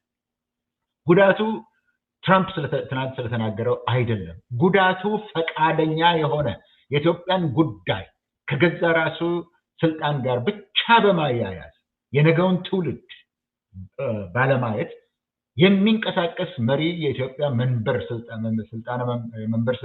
መንበር ላይ ስለወጣ ከዛን ጊዜ ጀምሮ ነው እየተበላሸ የመጣው። ስለዚህ ጉዳቱ ምን ያህል ነው ያልከው አሁን የገርድ ግድቡ ተሰርቷል አይደለም? ግድቡ ስለተሰራ ይሄኛው ግድብ ማፍረስ አይቻልም። ግብፅ ግን እያደረገችው ያለችው ጉዳይ ተሰሚነትም እያገኘች ያለችው ጉዳይ በአሜሪካ ዘንድ ተሰሚነት እያገኘችው በአባይ ላይ ሌላ ግድብ እንዳይሰራ ነው። ወደ አባይ ተፋሰስ የሚገቡ አሉ ብዙ ወንዞች፣ በእነሱ ላይ ሌላ ግድብ እንዳይሰራ ነው። ስለ አባይ ግድብ አይደለም፣ እሱ ተሰርቷል፣ አለቀ። በቃ ይሄ የህዳሴ ግድቡ አልቋል። ሌላ ግን መስራት ትችላለች እኮ ኢትዮጵያ። ሌላ እኮ መጠቀም ትችላለች። በትንንሾቹ ላይ አሁን ከወለጋ ከሸዋ የሚመጡ ስንትና ስንት የዳቡስ የአንገር የዴዴሳ የሚባሉ ሁሉ ላይ እኮ ማይክሮ ዳምስ ሊኖሩ ይችላሉ። አካባቢው ላይ ያለውን ለአካባቢው ኤሌክትሪሲቲ ለማመንጨት እነሱ እንዳይሰሩ ነው። የግብፅ አካሄድ በዛ ላይ ነው እንጂ በዚህኛው ላይ አይደለም። ይሄ እንግዲህ የአሜሪካ መንግስት ጉዳዩ ወደሱ በመጀመሪያ ትራምፕ አድሚኒስትሬሽን ጊዜ በግድ የመጣው በኢትዮጵያውያንና አገር ወዳድ በሆኑ ባለስልጣኖች ምክንያት የከሸፈው ያ ጉዳይ አሁንም ኢትዮጵያ ሌላ እንቅስቃሴ ልታደርግ እንደማትችል አድርጓታል። ስለዚህ ለኢትዮጵያ የወደፊት የልማት እድል ፈንታ እንኳን ከፍተኛ ጉዳት ያደረሰ ነው። ይሄ ደግሞ የተደረገው በስህተት አይደለም። ይሄ ደግሞ የተደረገው ለዲፕሎማሲ ጉዳይ ተደርጎ አይደለም። ከስልጣኑ ውጭ ሌላ ነገር ማየት የማይታየው ሰው በኢትዮጵያ መንበረ ስልጣን ላይ ስለወጣ ነው። እንደዚህ ነው ጉዳቱ። ለአሁን አይደለም ለሚቀጥለውም ትውልድ ነው ብለህ ነው። ብዙ ጊዜ ይህን የህዳሴ ግድብን በተመለከተ ግድቡ ተሽጧል ሲባል ቅድም እንዳልከው ሰው ሊትራሊ እየወሰደ የታለ የተሸጠው ይኸው ምናምን ይላል። እነዚህ ማለት ናቸው የኢትዮጵያ አብይ። እኔ እንደውም የህዳሴውን ግድብ በተመለከተ ስናገር ይሄ ፕሮጀክት አብይን ተዋግቶ ነው ለፍጻሜ የደረሰው። ቆስሎን የደረሰው ያ ግን መጨረሻ ላይ ሰርቫይቭ አድርጓል። አብይን ሰርቫይቭ ያደረገ ፕሮጀክት ነው። በአብይ ምክንያት ሳይሆን ዲስፓይት የአብይ አሰናካይ ፍላጎት ወደ ከግብ የደረሰ ፕሮጀክት ነው የሚለውን ሀሳብ አነሳ የነበረበት ምክንያት ፕሪሳይዝሊ ይሄ ነው። ሁሉንም ነገር አድርጓል አብይ ግድቡን ሳቦታጅ ለማድረግ። ቅድም የጠቀስካቸው በጣም አስፈላጊ ነገሮች ናቸው። አሜሪካን ወደ አደራዳሪነት መጋበዝ፣ የዓለም ባንክን ወደ አደራዳሪነት መጋበዝ ግብፅን ምን ያክል እንደጠበቀና ከዛ በፊት የነበሩ የኢትዮጵያ መሪዎችና ፖሊሲ አውጪዎች ይህንን ለምን አቮይድ እንዳደረጉ እንኳን ከግምት ሳይከት እነዚህን ሁሉ ጉዳቶች አድርሷል ማለትም ጭምር ነው። አሁን የኢትዮጵያን ወደፊት እየሸጠ ነው አብይ። ከዚህ በኋላ ኢትዮጵያ በራሷ ተፈጥሮ ሀብት ላይ ምንድነው የመጠቀም መብት እንዳይኖራት የሚያደርግ ነገር ነው ያደረገው ነው እየተባለ የነበረው። እንደ አሁን እሱ እየተገለጠ ነው። ፕሮጀክቱ ገና ስልጣን ላይ እንደወጣ እኮ ለፖለቲካ ፍጆታ ሲባል የተሰራ ነው ያለ ሰው ነው። ሰው እንዳልከው በስህተት አይደለም። ይሄ ዲሊብሬትሊ አብይ ስልጣኑ ለማቆየት ሲባል ሊያቀርባቸው ካዘጋጃቸው የእጅ መንሻዎች መካከል ነው የነበረው የህዳሴው ግድብ እና እንደሱ ታሳቢ መደረግ ነው ያለበት። ከመለስ ጋር በተገናኘ ሌላ አነሳልሃለሁ ያልኩት ጥያቄ ምንድን ነው? በ2008ቱ የኢኮኖሚ ቀውስና ኢትዮጵያ ላይ ሊኖረው ስለሚችል ተጽዕኖ ተጠይቆ ነበር። መለስ ፓርላማ ላይ ሲናገር ምን ብሏል? እኛ ትንሽ ጀልባችንን ወደ ውቅያኖሱ አላስገባናትም፣ ወንዝ ዳር ገትረናት ነው ያለ ነው። ስለሆነም ትልልቆቹ መርከቦች ሲናወጡ የእኛ እዚህ መንደር ላይ የተወተፈች ጀልባ ያን ያክል ጉዳት አልደረሰባትም ብሎ ነበረ። አሁን ያቺ ጀልባ በአብይ አህመድ እጅ ገብታ እንደምታውቀው ይበልጥ ጨርጭሳለች፣ ውሃ ታስገባለች፣ ብዙ ነገሯ ወላልቋል። እና አብይ ግን ያም ሆኖ የአይኤምኤፍን ፖሊሲ ፕሪስክሪፕሽንስ ተቀብሎ በዓለም ለሚሆነው ሁሉ የበለጠ በእጅጉ ተጋላጭ አድርጓታል ማለት ይቻል ይመስለኛል። ስለዚህ አሁን ከኢኮኖሚ በላይ በዚህ ቅድም መለስ የኢኮኖሚም ሆነ የፖለቲካ ስርዓቱን በተመለከተ ለተናገረው ለውጥ የበለጠ ሌላ መቅሰፍት መጥቷል። ትራምፕ የተባለ ወይ እሱ የሚወክለው የፖለቲካ እንቅስቃሴ ማለት ነው። አሁን ወደ ዓለም ስርዓቱ ጉዳይ እየተሻገርን ስለሆነ ነው ቅድም እንዳልኩት ወደዚህ አጠቃላይ የዓለም ስርዓቱ ለውጥ እናነሳለን ስላልኩ ማለት ነው። አሁን ትራምፕ የተባለውና የሚወክለው መቅሰፍት ኢትዮጵያንና የመሳሰሉ አገራትን ምን ያደርጋቸዋል? አብሮም የካናዳው ጠቅላይ ሚኒስትር ያነሳውን ነገር እያሰብን እንድንነጋገር ብዬ ነው። ማለት በጣም ኢንትረስቲንግ ነገር አንስቷል። የካናዳው ጠቅላይ ሚኒስትር ምን ይላል? እንደው ጀስት ለመጥቀስ ያክል በዳቮስ ተገኝቶ ካረገው ንግግር እስካሁን ድረስ ከፊል ውሸቱን ሸሽገን በራችን ላይ ምልክት ሰቅለን እናገርለት እናስመስልለት የነበረ ስርዓት ፈርሷል።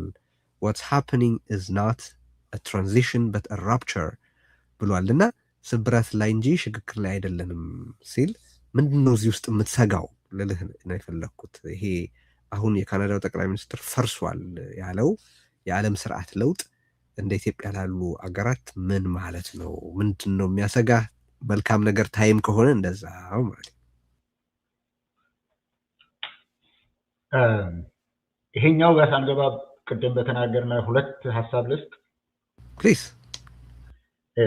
ስለ መለስ ያነሳው አቶ መለስ አምባገነን ነበረ፣ አጠያያቂ አይደለም። ነገር ግን እብድ አልነበረ።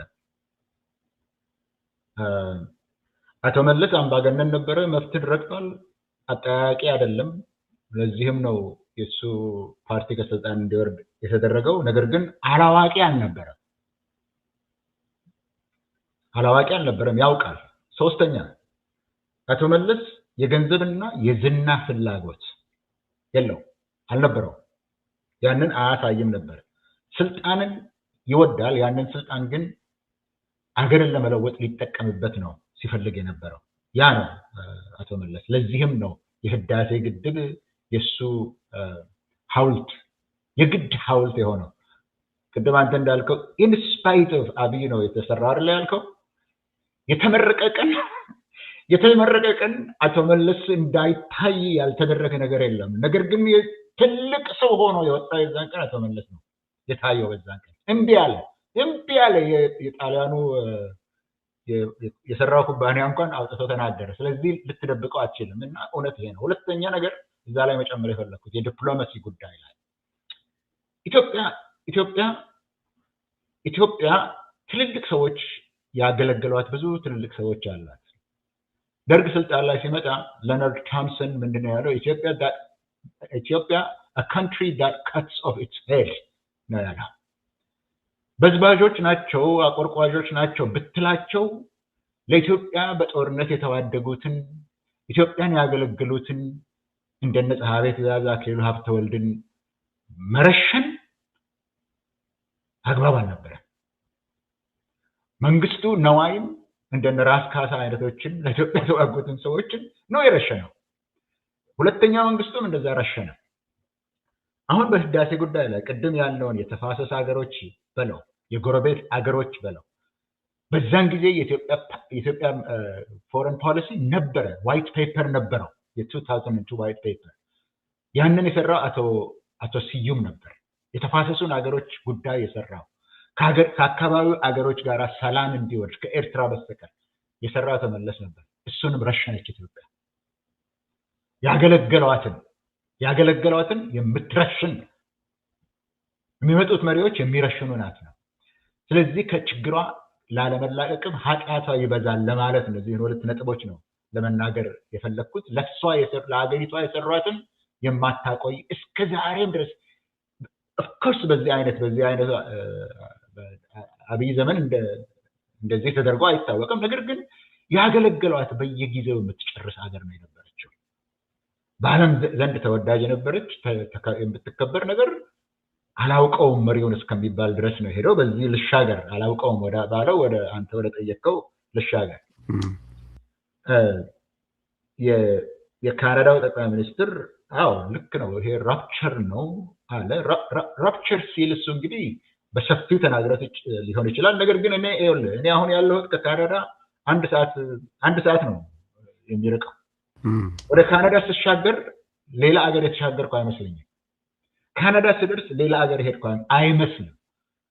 ካናዳ እና አሜሪካ ጥቂት ነገሮች ናቸው እንጂ የሚለያዩት አገሩ ሁሉ አንድ አይነት ነው። አንድ አይነት ቋንቋ ነው። ወደዛ ወደ ሞንትሪያል ወደ ኦታዋ ከሄድክ ምናልባት ትንሽ ለውጥ ታያለህ እንጂ አገሩ ሁሉ አንድ ነው።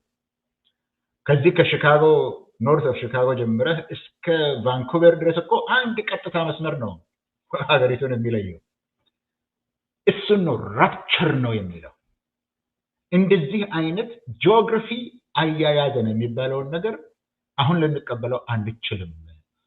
ሶቨርኒቲ በማለት ራሳችንን ያተለል ሰቦርዲኔት መሆን አንችልም ከእንግዲህ ራሳችንን በመዋሸት እስከዛሬ ድረስ በመዋሸት ኖረናል ውሸት ጥቅም ነበረው ነው የሚለው ይሄ rules based international order የሚባለው ውሸት መሆኑን እናውቅ ነበር ግን ጥቅም was a ነበር partial lie ግን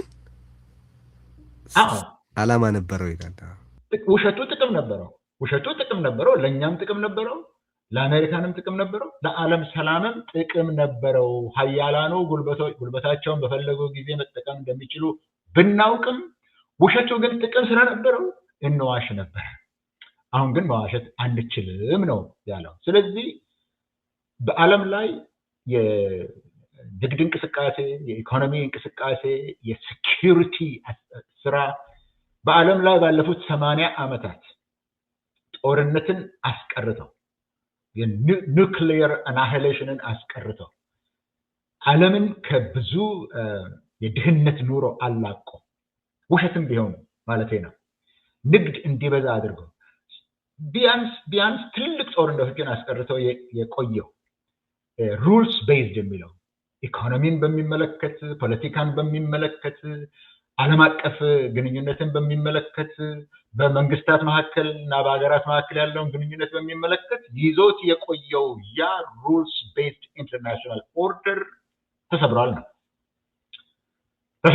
ኃያላኑ ከእንግዲህ የሚፈልጉትን ያደርጋሉ ይሄንን ደግሞ ሰው እንዳይስተው የአሜሪካው መንግስት አማካሪ የሚባለው ሰው ይሄ ምድር በፓወር በፎርስ እና በምን ብቻ ነው የሚተዳደረው ብሎ ተናግሯል ስለዚህ ኃያላኑ ኃይላቸውን ይጠቀማሉ እኛ ግን ሚድል ፓወር ብሎ እሱን ራሱን የካናዳን ትልቁን ሀገር እኛ ሚድል ፓወር ነን ብሏል ስለዚህ ከዚህ ሚድል ፓወር ኃያላን ሱፐር ፓወርስ ሲገዙት ከነበረው በተለይ የአሜሪካው ሱፐር ፓወር ሲያስተዳድረው የነበረው ሩልስ ቤዝድ ኢንተርናሽናል ኦርደር የሚባለው ነገር አጥቅቷል ነው አሁን እየተመለሱ ያሉ ይመስላል የአሜሪካው ሰው በብዙ ነገር ወደ ኋላ ተመልሰዋል ባለፈው ሳምንት ሲሉት ከነበረው ነገር ግን ራፕቸር ነው የሚባለው ለማይቀር ነገር ተለውጠዋል ነው እዚህ ላይ አንድ ነገር ተጨማሪ ልናገር እነዚህ የአሜሪካ የሩልስ ቤዝድ ኢንተርናሽናል ኦርደር መሪ ሆና የኖረችው በታሪክ ወደሷ የመጣ ኃይል ስለነበረ ነው ይሄ ምንድነው በአለም ላይ ማዕከል አለው the center of gravity for power and prosperity የት ነው ያለው center of gravity አለው በአለም ላይ ኦቶማን በነበረ ጊዜ ኢስተርን ሜዲትሬኒያን ነበር ሜዲትሬኒያን ከኤጅ ኦፍ ኤክስፕሎሬሽን በኋላ ሲደክም ኖርዘርን ሰሜናዊና ምዕራባዊ አውሮፓ ነበር the center of gravity of power and prosperity የዓለም የብልጽግናና የኃይል ማዕከል የነበረው አውሮፓ ነበር ከሁለተኛ ዓለም ጦርነት በኋላ ወደ አሜሪካ መጣ አሜሪካ ከዛን ጊዜ ጀምሮ ነው ይሄ ሩልስ ቤዝድ ኢንተርናሽናል ኦርደር የሚለው መሪና ጋራንቶር ሆኖ የቆየው ይሄ ግን ከአሜሪካ ተነስቶ ወደ ሳውዝ ኢስት ኤዥያ መሄድ ከጀመረ ቆይቷል አሁን አይደለም የጀመረው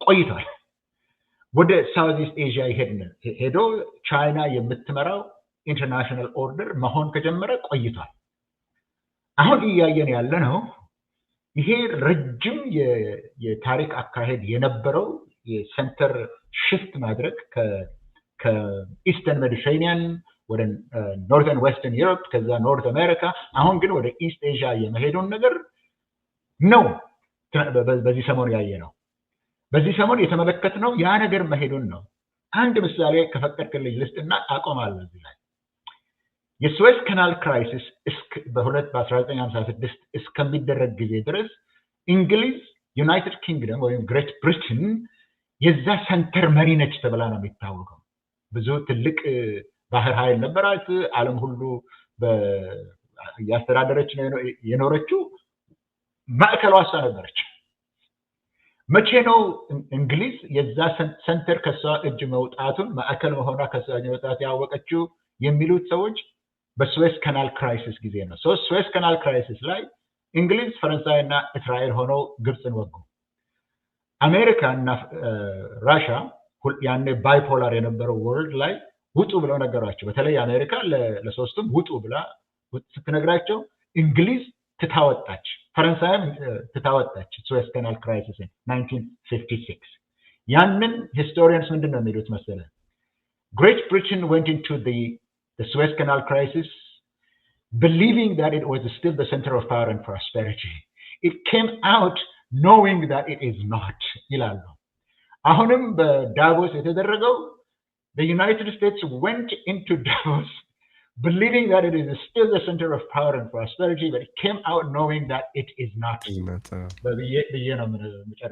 ኦኬ አሁን እነዚህን ይዘን አሁንም እንግዲህ አንድ ሁለት ሴናሪዮስ እናምጣ በኢትዮጵያ አኳያ ማለት ነው። አንድ በውስጥ ፖለቲካውና ከዛ ኢትዮጵያ ከሌሎች ኃይላት ጋር ያላትን ግንኙነት በተመለከተ ምን ያደርገዋል የሚለውን እንዳልከው ከሁለተኛው ዓለም ጦርነት ወዲህ ይሄ ላለፉት 80 ምናምን ዓመታት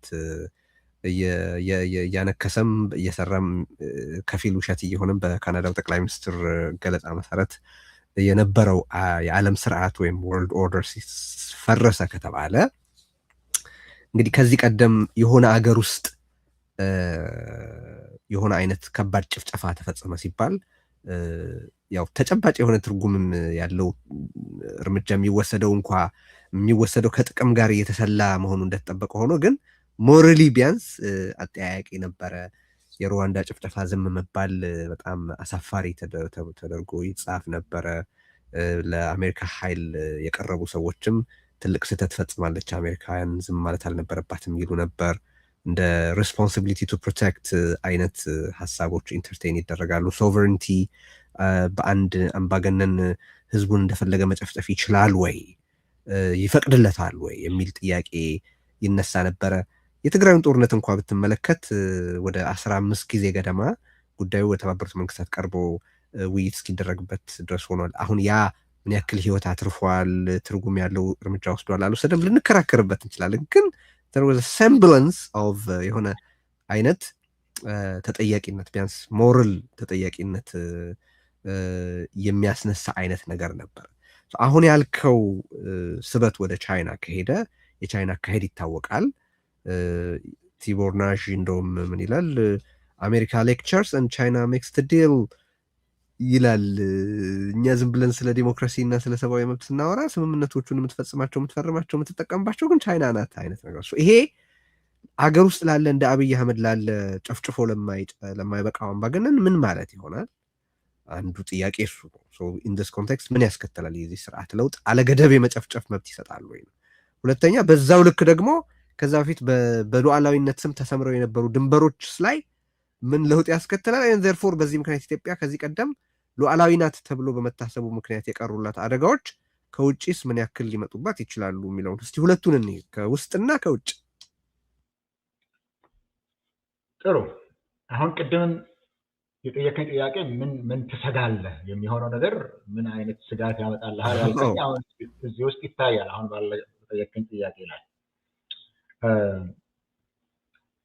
አሁን ያልኩህ የዩናይትድ ስቴትስ አውቆ ነው የወጣው ያልኩት ቆይቷል ስል ነበር አይደለም። አሁን ባለፈው 2 ሳምንት በፊት 66 የተባበሩት መንግስታት ድርጅት ውስጥ ለቆ ወጣ አይደለም የዩናይትድ ስቴትስ። ከWHO ወጥቷል። ከዩኤንንም ገንዘቡን መቀነስ አለብን እያለ ነው። ከኔቶ ወጥቷል። አሜሪካ አወቀ የሚል አሜሪካ እኮ ሪትሪት እያደረገ ነው። ራሱ ከገነባው ወርልድ ኦርደር ሪትሪት እያደረገ ነው። የዓለም ኃይልን ከማለት ወርዶ this is our hemisphere ወደ ማለት ተሰብስቧል።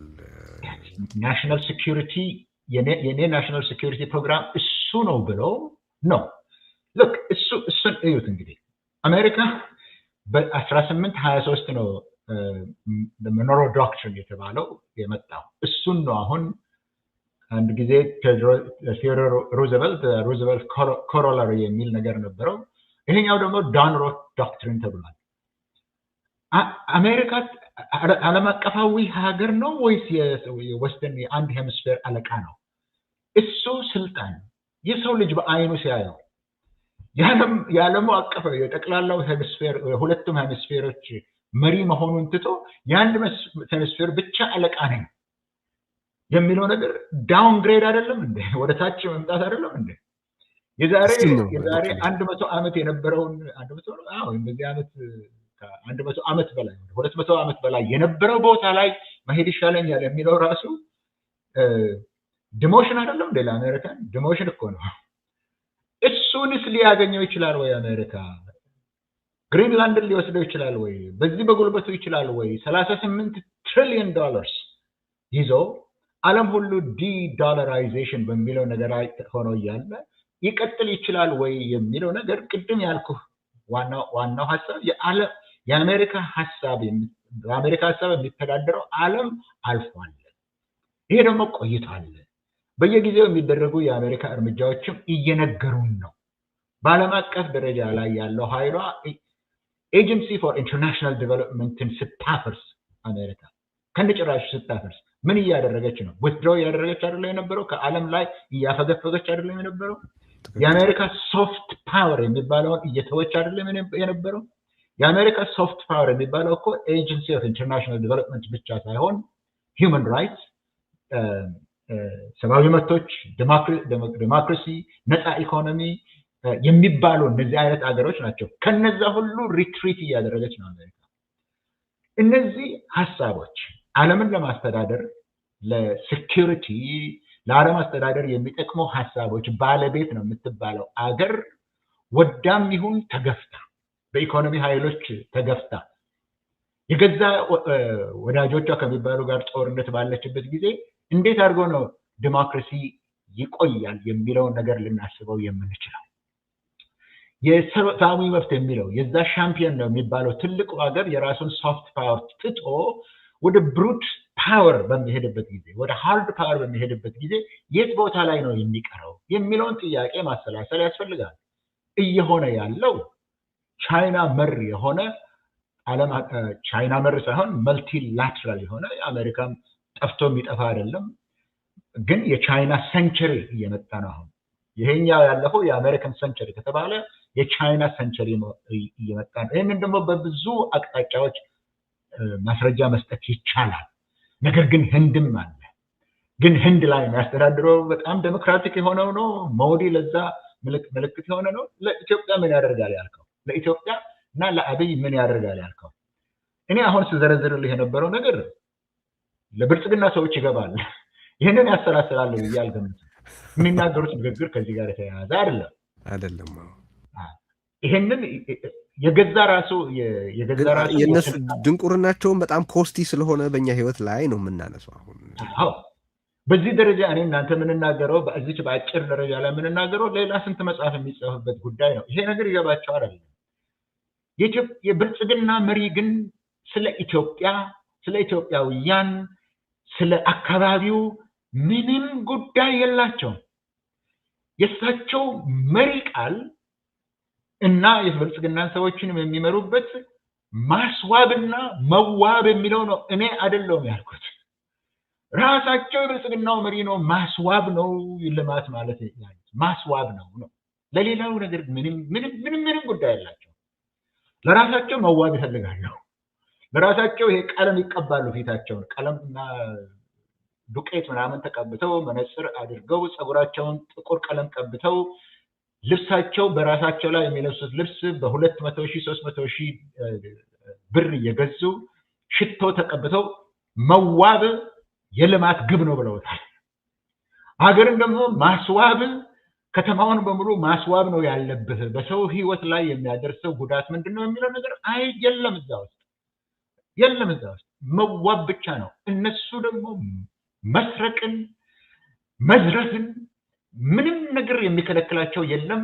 ይሄ ሀገር ኢትዮጵያ ውስጥ ያላችሁ ይሄንን ታውቃላችሁ። አዲስ አበባ ውስጥ ያላችሁ ቦሌን የምታውቁ ለቡን የምታውቁ ሰዎች ታውቃላችሁ። የብልጽግና ባህል በኢትዮጵያ ውስጥ ያንሰራፋው ባህል ይሄ በዓለም አቀፍ ደረጃ የሚመጣውን ለውጥ ተጠቅመው ነው። በቀደም እሳቸው ራሳቸው በዚህ በአንድ ስብሰባ ላይ ተገኝተው ምንድነው ያለው? ዓለም ቢናቅ እኛ ምን ቸገረን፣ እንዲያውም ለእኛ አድቫንቴጅ እናደርጋለን። ምንድነው ያልከው ቀደም? የእኛ ትንሹን ጀልባ አቆምናት ነው ያለው መለስ። እና እቺ ትንሽ ጀልባ ትልቅ መርከብ ሆነች ወይ? ዓለም ሲናጥ እሷ ለገዛ ራሱ አድቫንቴጅ የምታደርገው ራስህን ማወቅ ያስፈልጋል ገና ከመጀመሪያው። ሀገርህ ምን ማድረግ እንደምትችል ማወቅ ያስፈልጋል ገና ከመጀመሪያው። ሰሞኑን በአዲስ አበባ ዩኒቨርሲቲ ከተናገሩት አንድ ቃል ልበልና ላቁመው እዚህ ላይ። ኢትዮጵያ ውስጥ አይዲያ እና ኦፒኒየንን ሰው አይለይም አሉ እሳቸው። የብልጽግና ሰዎች ደግሞ ኦፒኒየን እና ዊሽ ልዩነቱ ምን እንደሆነ አያውቁም። የሚወዱት ነገር አላቸው፣ የሚያልሙት ነገር አላቸው። ይሄ ህልም አላቸው። ህልም አለን አይደለም የሚሉት እነሱ፣ ህልም አላቸው። ያ ህልም ይሆናል ወይ አይሆንም የሚለው ከህልሙ የነቃ ሰው የሚያደርገውን ነገር አይደለም።